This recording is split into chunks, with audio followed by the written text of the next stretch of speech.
A barefoot child knocked on his barn door during the worst snowstorm in years. By morning, 50 warriors had surrounded his land. The boy carried no weapon, just a secret that could destroy generals and ignite a war. What started as an act of kindness became the spark that exposed the biggest betrayal in frontier history.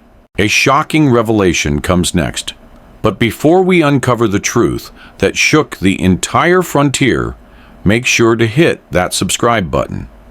You don't want to miss more stories like this, where one decision can change everything. The wind howled across the plains like a dying animal, tearing at the wooden slats of Elias Granger's barn with a desperation that seemed almost human. Snow fell sideways, thick as wool, blanketing the world in white silence and sealing the horizon in a curtain of frost.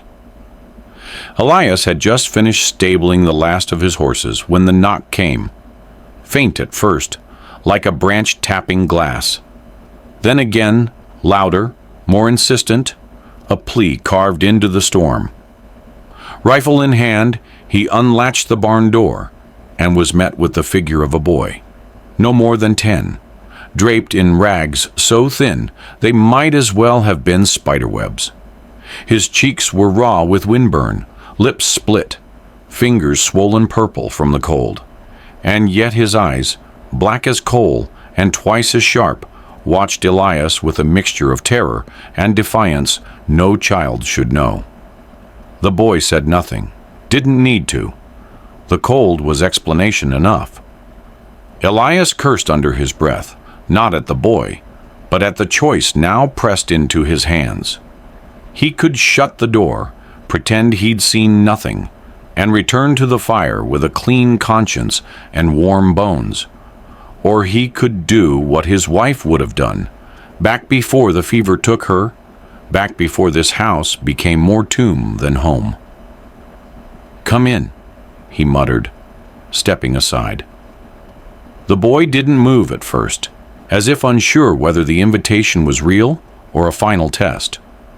But when he did, stumbling forward into the dim glow of the lantern, Elias caught a glimpse of something beneath the rags.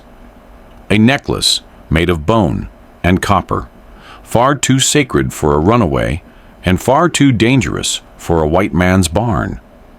Inside the barn, the air was thick with the smell of hay, old leather, and horses too tired to care about the storm outside. Elias moved quickly, clearing a space near the iron stove and stoking the embers back to life, until a soft orange glow spread across the walls, like dawn pretending to be something it wasn't. He draped the wool blanket over the boy's trembling frame, the thick kind his wife had spun during better winters, when warmth came easy and strangers were still welcome. The boy said nothing, only sat cross-legged in the straw, like some carved idol, eyes darting from every beam to every nail, as if he were mapping escape routes in a place he didn't trust. Elias tried a few questions: name, where he came from, who sent him, but they slid off the child like sleet on tin, leaving nothing behind but silence and that unblinking gaze. It wasn't the silence that unnerved Elias, not after years of living alone with ghosts, but the way the boy watched him, as if waiting for the lie beneath the kindness, the blow behind the bread. Elias had seen that look once before, in the eyes of a Comanche woman found half dead in a burned-out trading post, clutching her child's body like it could still be saved. This boy wasn't just cold, he was hunted, and he'd been hunted long enough to know that mercy often came with strings attached. Elias leaned back on his heels, studying the child, who hadn't uttered a word, but had somehow filled the barn with a tension so thick it pressed against the ribs. The storm outside raged on, but Elias knew instinctively that the real trouble had already crossed the threshold. and it was warming its hands by his fire. By dawn, the storm had passed, leaving the land swaddled in silence and a thick coat of white so pure it almost looked sacred. The kind of snow that buried sins and softened the memory of violence, if only for a moment. Elias stepped out of the barn, boots crunching through the fresh powder, breath turning to fog in the sharp morning air. The boy was still asleep, or pretending to be, curled near the stove like some wild creature caught between flight and frostbite. Elias didn't know what made him circle the perimeter. Maybe habit. Maybe the itch that crawled up a man's spine when the world got too quiet. But what he found behind the barn made his blood run cold. Tracks, clear and deliberate, pressed into the snow with surgical precision. Barefoot, small. Not the aimless scattering of deer or coyote, nor the drunken meandering of trappers. These moved with intent, in a pattern too neat for chance. They circled the barn like a ritual, then vanished toward the tree line as if swallowed by the pines. Elias crouched beside one, pressing his hand next to it for scale. A child's print. No, several. As if the storm had delivered more than just the boy, and now the wind had taken the rest away. He scanned the horizon, heart thudding like a war drum. The air smelled of smoke and pine, but beneath it, something else, like flint and damp leather. Watching, waiting. He straightened slowly, rifle in hand, and turned back toward the barn where the boy still slept beside a fire that didn't burn hot enough to keep secrets. Whatever had made those prints hadn't come to kill. Not yet. But Elias knew the language of the frontier well enough to recognize a warning when it came written in snow. Elias didn't press him at first. Too many years on the frontier had taught him that silence was often a kind of armor, and words pried loose too early broke more than they revealed. But when the boy finally spoke, it came not as a confession, but as a reckoning. "Wessa," he said, voice graveled from cold and caution, the syllables shaped with the quiet pride of someone who knew his name carried weight, though he offered no last name, no tribe, no story to pin him down. Just Wessa. Elias had asked again where he came from, what he was doing alone in a blizzard, but the boy stared through him like he was watching something unfold behind Elias's shoulder, something coming, inevitable and close. "They're looking for me," Wessa said, and Elias caught the tremor he was trying to bury, the kind that lived beneath scars too fresh to scab.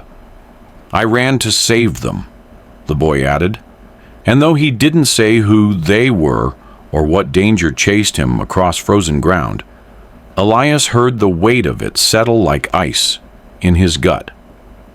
There was no boast in the boy's voice, no desperation either, just a flat, exhausted truth, like someone who'd already made peace with the idea of dying if it meant others wouldn't have to. Elias poured a ladle of stew into a tin bowl and handed it over without a word. The boy didn't thank him, just ate slowly, methodically, as if feeding the body was part of staying ahead of whatever hunted him. Outside, the wind had calmed, but Elias could feel the storm hadn't truly passed. It had just gone quiet long enough to listen, and now it knew Wessa's name. By midday, the sky had cleared into a cold, brittle blue, the kind that made the snow glitter like powdered glass, and every sound traveled twice as far. Elias was hauling firewood from the stack behind the smokehouse when he caught sight of movement on the ridge beyond the far pasture. A slow, deliberate glide of dark shapes against the white, like ink bleeding through parchment. He shielded his eyes and squinted, heart slowing to a tight, measured thump. Riders, at least a dozen, maybe more. spread wide like a hunting sweep, but not erratic like a search party. Their formation was too clean, too rehearsed. He counted their spacing, their rhythm, the way they moved as one body with many arms. Cavalry, maybe, but not the kind sent to check fence lines or deliver tax notices. These men moved like they knew where they were going, like they expected resistance when they got there. Elias had seen soldiers ride like that once before, years ago in Kansas, just before a border town was turned to ash in the name of control. He reached for his spyglass and steadied it on the fence post, zooming in just enough to see their coats. Military issue, but patched over in strange ways, like wolves wearing uniforms to pass as dogs. No flags, no insignias, just rifles slung low and faces hidden behind scarves and brimmed hats. Mercenaries, or worse, men pretending to be law. He scanned the hills behind them for wagons or supplies, but there was nothing. They weren't here to settle. They were here to sweep. Elias lowered the glass slowly, one hand tightening around the worn grip of his rifle. The boy was still in the barn, unaware, and whatever storm he'd brought with him was now cresting the ridge. The scent of wood smoke curled through the air like an old memory, bitter and sweet. And as Elias leaned against the barn door, watching the distant riders pause on the ridge, something colder than the snow settled in his chest. 10 winters ago, to the day, the fire had come. Not the kind you fight with water, but the kind lit by men with torches and small hearts, men who called it cleansing, who shouted about land and progress, while his wife screamed through the smoke, and his daughter's cough turned to silence beneath a smothering roof. They never found the bodies, just the ashes where their bones should have been, scattered through the blackened remains of what once passed for home. Since then, Elias had built walls thicker, locked doors faster, and spoken less, because there wasn't much left in him that hadn't been burned hollow. But now, staring at that child asleep near the stove, with his 2 sharp eyes and worn necklace hidden beneath rags, Elias felt the flicker of something dangerous. Hope, maybe, or just the terrible ache of repeating old mistakes. He'd offered shelter once and lost everything. Now he'd done it again, and the world outside was already circling, just like before. Only this time, the boy wasn't his blood, and Elias had no claim, except a fire shared and a name whispered in the dark. He wondered, not for the first time, if fate had brought the child to his door as some cruel test, a second chance to fail, or if this was the shape redemption took out here on the edge of nowhere, wearing the face of a lost warrior and dragging the past behind him like a trail of smoke. Either way, the match had been struck. The wind was watching, and the barn still smelled like grief. The night came heavy, pressing down with a weight that felt older than the mountains, and Elias lay in his cot, listening to the slow, steady crackle of firewood and the even slower breath of the boy sleeping on the other side of the barn. Outside, the world had gone still, the kind of stillness that made you wonder if the wind was just holding its breath. Then came the sound, high-pitched, sharp, and layered like voices, riding the edge of a blade. An ululation that curled through the timberline like smoke and set Elias upright in one motion, hand reaching for the rifle before thought could catch up. He'd heard that cry before, once in Arizona territory, during a failed cattle deal that ended with 3 men buried shallow and 1 woman wailing into the canyon wind. War cries. But these weren't the howls of drunken braves or cornered animals. They were clean, precise, measured like a ritual meant for someone's ears. Maybe his, maybe the boy's. Elias stepped outside, boots sinking into the snow like old sins, and scanned the tree line. Nothing. No movement, no shapes between the trunks. Just the hush of snowfall drifting down, like the sky had forgotten how to scream. The barn behind him cast a golden haze on the drifts, and the horses shifted nervously in their stalls, eyes wide, ears pinned. He stood there for what felt like hours, heart hammering against the ribs of a body that remembered too much. But the cries didn't return. Only the snow, only the silence. And yet he knew, with the certainty born from losing everything once before, that ghosts didn't need flesh to circle a man's home. They just needed an opening. And Elias had left the door wide. Morning broke without warmth, all light and no heat, the kind of winter dawn that made even the crows fall silent. Elias poured coffee from the dented kettle, eyes still sweeping the hills, like he expected the riders to rise again from the snow. And when he handed a cup to Wesa, the boy took it without a word, then reached beneath his blanket and pulled out something wrapped in a strip of deer hide. Careful as a priest handling relics. It was a letter, parchment yellowed and curled at the corners, sealed in red wax that had cracked like old bone in the cold.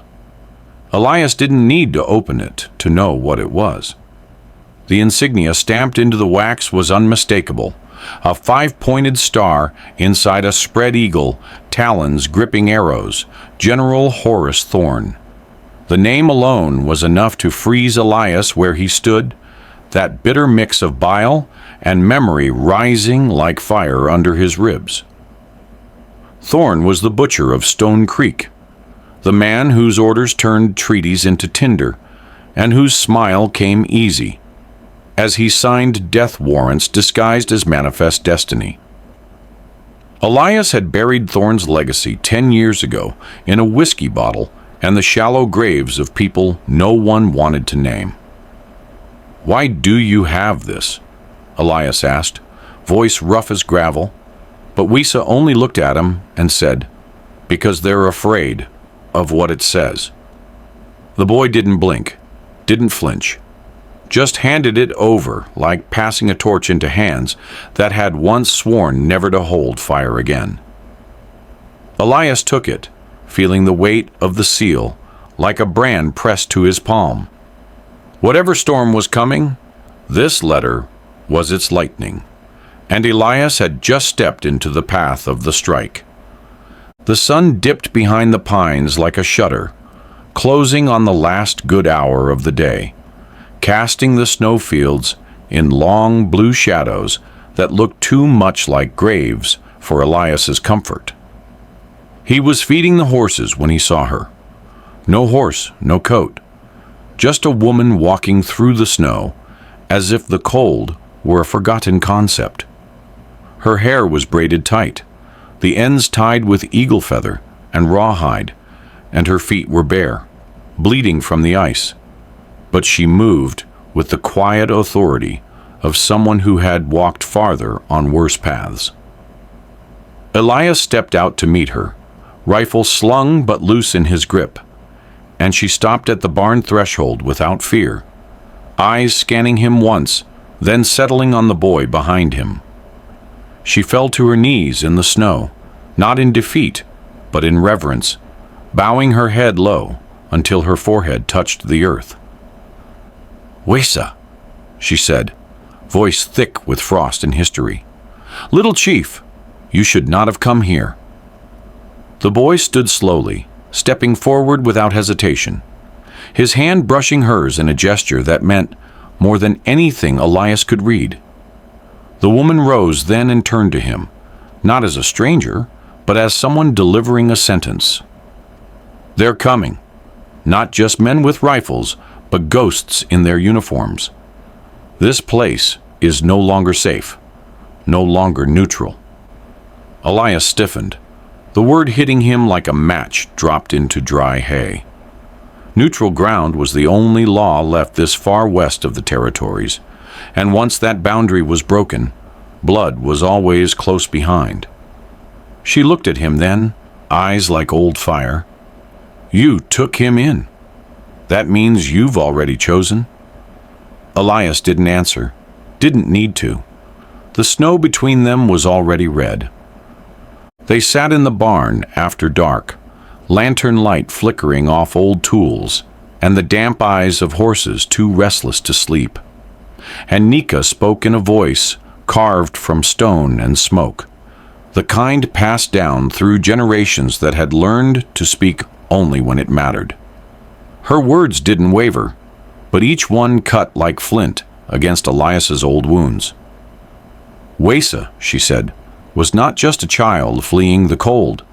He was the blood of Chief Tahate, a peace broker who had laid down his weapons and his pride to sign what they called the last treaty, a parchment of promises inked in lies.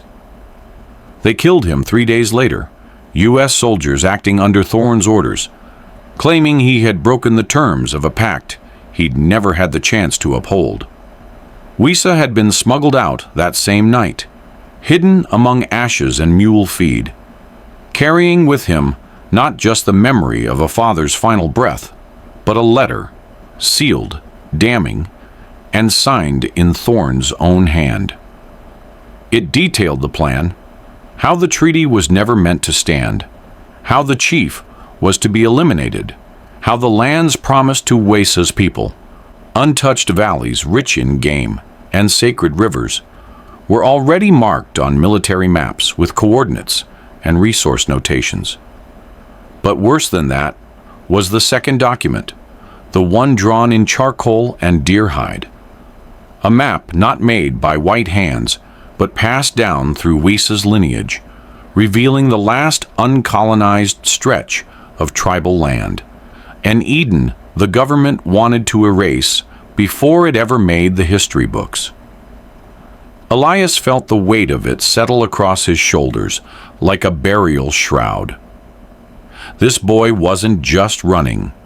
He was carrying the last chance his people had to prove the truth. And truth, Elias knew, had a habit of drawing fire.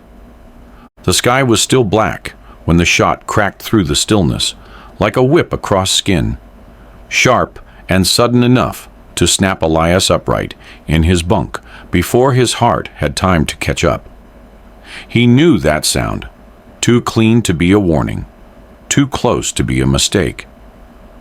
By the time he reached the eastern fence line, the snow was already soaked through with blood, a dark smear that led to the crumpled shape of Jacob Holt, one of his hands, lying face down in the drift, with steam still rising off his back like a soul deciding whether to stay or leave. The wound had gone straight through the spine. No chance to scream, no time to draw. Elias knelt beside him and touched the man's shoulder like it mattered, like it wasn't already too late, then scanned the hills where the shot must have come from. Empty, silent, vast. No hoofprints, no boot tracks, just clean snow stretching out like it had nothing to hide. Whoever pulled that trigger knew this land well enough to move through it without leaving a trace. Elias dragged Jacob's body back to the barn himself, jaw clenched, mind racing.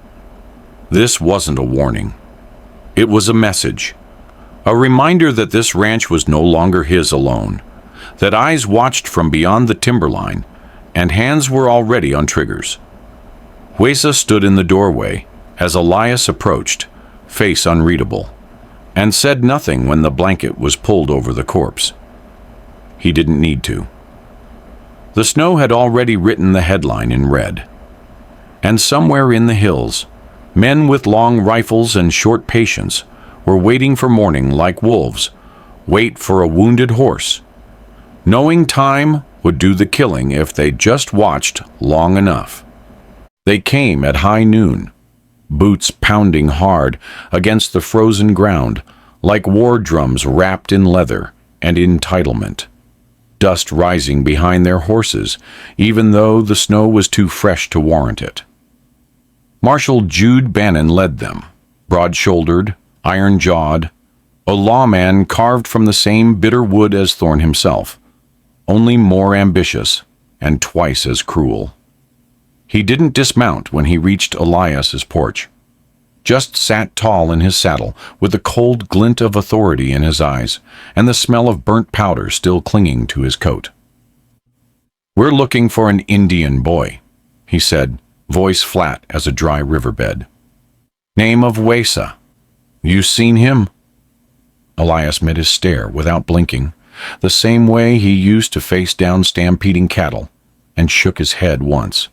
"Ain't seen anything but snow." That was all Bannon needed to hear. He signaled to his men, and they moved, without hesitation, into the barn, the shed, the hay loft, flipping feed barrels, scattering saddles, pulling back tarp and timber like they were digging for gold in a grave. They found nothing because Elias had hidden everything that mattered hours ago, but that didn't stop them from trying to leave a different kind of mark. One of them, a younger deputy with cracked knuckles and something broken behind his eyes, kicked over the stew pot just to watch it steam across the floor. Another ripped open the quilt Wesa had been using, slow and deliberate, like cutting flesh. When they finally left, empty-handed and tight-jawed, Elias stood on the porch, with his rifle across his chest, and the boy hidden beneath a false floor in the root cellar. What chilled him wasn't the hatred in their faces. It was the fear curling beneath it. Because men don't ransack barns when they're hunting prey. They do it when they're running out of time. That night, the sky was clear enough to see every scar the stars had ever carved across the heavens. But Elias barely looked up, his eyes fixed instead on the slow, deliberate dance of flames rising from the stone-ringed pit behind the barn. Wesa stood beside it barefoot, expression unreadable, feeding page after page of Thorne's letter into the blaze with the solemnity of a priest offering sins to the altar. The parchment curled and blackened, releasing oily tendrils of smoke that twisted skyward in thick, rhythmic spirals, 3 long, 1 short, 2 more, patterns too precise to be accidental. Elias stepped closer, his breath clouding in the frigid air, and for the first time since the boy had come stumbling out of the snow, he saw not fear in his face, but resolve. This wasn't the act of someone fleeing a nightmare. This was a call, a summons. "They'll see it," Wesa said softly, eyes never leaving the fire. "They'll know where to come." Elias wanted to ask who, wanted to question the wisdom of burning the only written proof they had, but something about the way the smoke climbed, too straight, too alive, made the words die in his throat. This child wasn't just running from something. He was running toward it, drawing it in. Elias felt the ground shift beneath his boots, not in a way you could measure, but in the deep bone sense that precedes earthquakes and revelations. He wasn't harboring a fugitive. He was standing beside a fuse, already lit. And by the time the first riders answered that smoke, Elias knew there'd be no going back. Not for him. Not for the boy. Not for anyone who could still see that signal, rising like truth from the ashes of old lies. Dawn came slow, bleeding pale gold through the frost-bitten treetops, but Elias was already awake, staring out over the east field with a cup of coffee gone cold in his hand and a pressure behind his ribs that no fire could thaw. At first, he thought his eyes were playing tricks, shadows shifting in the trees, the mind finding ghosts where only snow should be, But then the shapes began to separate from the timberline, one by one. No sound, no charge, just emergence. Warriors, dressed in layered hide and war paint that caught the rising sun like polished obsidian. They moved like pieces of the earth itself, some on horseback, others on foot, spears slung across backs, bows strung tight, rifles wrapped in deerskin to protect from the cold. They didn't come to speak, didn't shout warnings or brandish threats. They simply stood, silent sentinels encircling the ranch in a wide, unbroken ring, eyes fixed not on Elias, but on everything beyond him. Wesa stepped onto the porch beside him, arms folded across his chest like a boy waiting for judgment, and said nothing. He didn't have to. The wind carried it for him. These weren't men called to battle.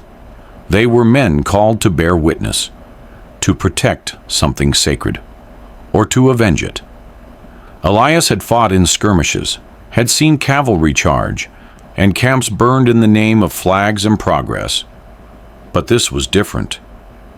This was stillness sharpened into a blade, the kind of silence that came before thunder, not after. The kind that said the storm hadn't passed. It had just changed its shape. He watched the warriors as they took their places like stars, settling into constellation, and he knew then, with the cold certainty of a man past praying, that war didn't always announce itself with noise. Sometimes it arrived without a sound at all. They sat beneath the overhang of the barn while the warriors kept their silent vigil beyond the fence line. The air thick with the smell of leather, snow melt, and the low burn of pine smoke. And it was there, between mouthfuls of cold stew and glances cast toward the ridgeline, that Nika finally spoke the full truth, not as confession, but as indictment. Bent Creek, she said, was never meant to be a battlefield. It was a gathering place, sacred ground, where tribes met to trade, to pray, to bury their dead in peace. But Thorn had other uses for it. The gold veins beneath its soil weren't myth, and he'd known it, long before treaties were penned, and long after signatures were collected. So he staged it, dressed his own mercenaries in stolen beads and blood, sent them to slaughter settlers under the cover of night, then marched in at dawn as the righteous hammer of vengeance. The government called it an Indian uprising. The papers ran with words like savage and retaliation. What no one printed was that the boy's father, Chief Tahate, had warned Thorn days before, begged for a meeting, even offered proof that something was wrong. But Thorn never answered. He waited until the bodies cooled, then rode in with flags raised and orders signed in smoke. Wesa's letter, the one now scattered to ash in the fire, had been dictated by Tahate the night before he died. It named names, listed payments, exposed the shell companies, and stolen deeds. It was the kind of truth that didn't just shame a man, it unmade him. Elias felt the air shift as the weight of it settled, like someone had opened a cellar door beneath the world, and now the whole damn thing was tilting. The boy hadn't brought war. He'd brought evidence, and that was far more dangerous. They came just after sunrise, 30 men on horseback, riding two abreast like a funeral procession with torches, their coats heavy with frost, and their rifles slung low, not like lawmen, but like executioners. Marshal Jude Bannon led the charge, his eyes sunken and mean, the kind of mean that didn't come from hatred alone, but from fear dressed in steel. They didn't knock. They didn't parley. They rode straight past the front gate and lit the barn before Elias could even reach the porch. Flames licking up the old dry beams. Like justice was something that burned clean. The smoke rose fast and thick, billowing into the pale sky like a signal of its own. One that said mercy was off the table now, and lines had been drawn in ash. Bannon dismounted with the confidence of a man who thought he'd already won, and when he called out for the boy, he did it with a sneer that cut the morning quiet clean in two. "Hand him over, Elias, and maybe we leave with just the barn." Elias stood in front of Wesa, his boots dug deep in the frozen earth, rifle cradled in his arms like a promise. "You'll leave with nothing," he said, calm as scripture. Bannon laughed, but it was brittle, like a bone about to snap. The men behind him shifted in their saddles, unsure. The warriors beyond the fence had not moved, but their silence had changed. It was no longer watchful, it was coiled. Elias didn't blink, didn't flinch. The flames behind him roared like judgment, and the boy at his back didn't speak, didn't move. He just stared at the marshal like he was already writing the story in his head, the one that ended not in surrender, but in fire. The barn cracked and collapsed behind them, timbers falling like bones, giving up their shape, fire turning everything Elias had built into smoke and ember. But no one moved. Not Elias, not Bannon, not the 30 armed men now caught between pride and panic. It was Wesa who broke the silence, not with words of surrender or fear, but with a sound that didn't belong to this century. He began to sing, low at first, a rhythm older than war, his voice threading through the smoke like something born of stone and memory. It wasn't a song meant for ears, it was meant for the earth, for the bones buried beneath it, for the ancestors whose names had never touched paper. The melody climbed with each breath, strange and solemn, until even the wind seemed to pause in reverence. Then it rose, howling down from the mountain with sudden violence, as if answering the call.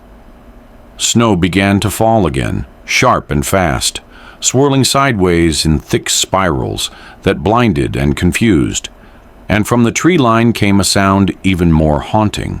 Voices, dozens of them, maybe more, layered like water echoing through a canyon. The warriors joined in, each one lifting Wesa's song and building it into something cathedral-sized, something that cracked open the morning and made men shiver who hadn't known fear in years. Bannon's horse reared, sensing the shift, and several of his men turned in their saddles like they'd just realized they were no longer the ones writing the story. Elias stood there, snow collecting in his hair, heart pounding in his chest like a war drum. And for the first time, he understood. Not what the words meant, but what they were doing. This wasn't a song of mourning. It was a summons. And something was coming through the mountain to answer. The snow fell thicker now, blinding and swirling like a veil being drawn over judgment. And through that living white curtain came the warriors, emerging from the timberline with the quiet force of a rising tide, their numbers no longer a question, but a fact written across the land in bone and braid and painted steel. They didn't charge, they didn't shout, they simply moved in unison, closing the circle with the kind of discipline that didn't come from training. It came from memory, from generations taught to fight only when the earth itself demanded it. Bannon's men saw the noose tightening and faltered, rifles twitching, hands unsure, mouths dry with the taste of a battle they hadn't come prepared to win. One rider, a young deputy with too much fear and not enough sense, panicked first, yanking his trigger like it owed him salvation. The shot cracked through the cold like a whip and clipped a warrior's shoulder, not fatal, but enough to tear the silence apart. For a heartbeat, everything moved at once, Horses reared, men shouted, weapons swung like the world had decided it would bleed again. But before the circle collapsed into carnage, Wesa stepped forward into the center of the field, past Elias, past the scorched bones of the barn, arms raised not in surrender, but in defiance. He didn't flinch, didn't shout, just stood there, bareheaded in the snow, fire behind him, storm around him, and looked every man in the eye like he was the one judging them. The wind caught his braids and lifted the hem of his coat like wings. And in that impossible stillness, with rage on every side, something ancient rooted the field. Because no one shot again. Not yet. Not with that child standing like a monument in the middle of their shame. Through the falling snow came a new sound. Not the clatter of hooves or the thrum of war drums, but the low, steady beat of a ceremonial staff striking frozen earth, and with it rode the figure who seemed less a man and more a verdict carved in flesh and years.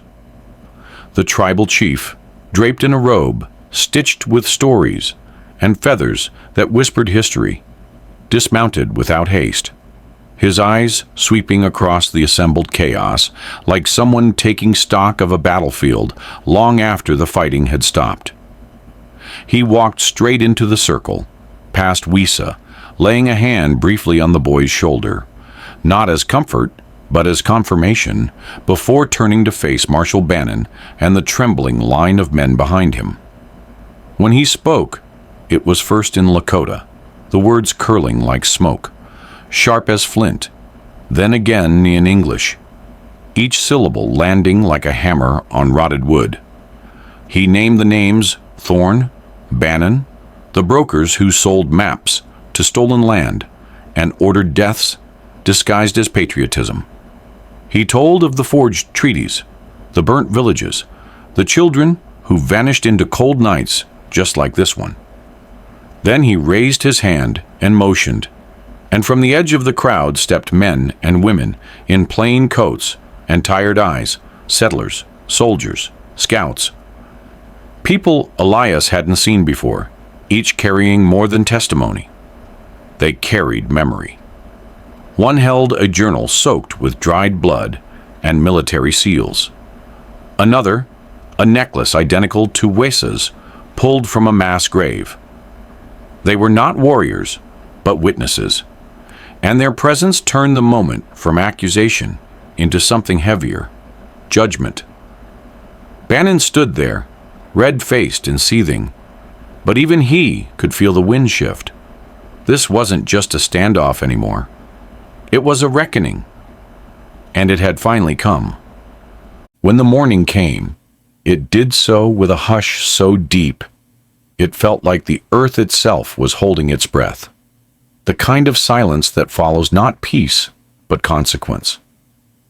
The marshals were gone, riding off in the dead hours under the weight of truth too heavy for their saddlebags, their pride dragging behind them like busted wheels. No shots fired, no words exchanged, just men retreating from a war they thought they could win with fire and lies. The snow was trampled and red in places, stained with the memory of threats never carried through. But the land itself stood unbroken, like it had seen worse and endured. Wesa stood tall in the clearing, flanked now by warriors who no longer saw him as a child, but as a voice that had summoned mountains to move. His uncle placed a hand on his shoulder, not to guide, but to honor, and with a nod to Elias, nothing more than that, just a nod that held more weight than a treaty. They turned and began to ride. One by one, the line of horses disappeared into the white horizon, braids swaying, hooves muffled by fresh snow. And Elias stood at the edge of his porch, hat pressed to his chest, heart swollen with something that felt like loss but wasn't. It was release. What began as a knock on his barn door had become a fire, a song, a trial. And in choosing to shelter one freezing child, he had torn the curtain off something much bigger, off history, off silence, off guilt buried beneath acres of stolen soil. As the last rider vanished into the sun-split pines, Elias felt the weight shift in his chest. Justice had not come with a badge or a bullet. It had come barefoot in the snow,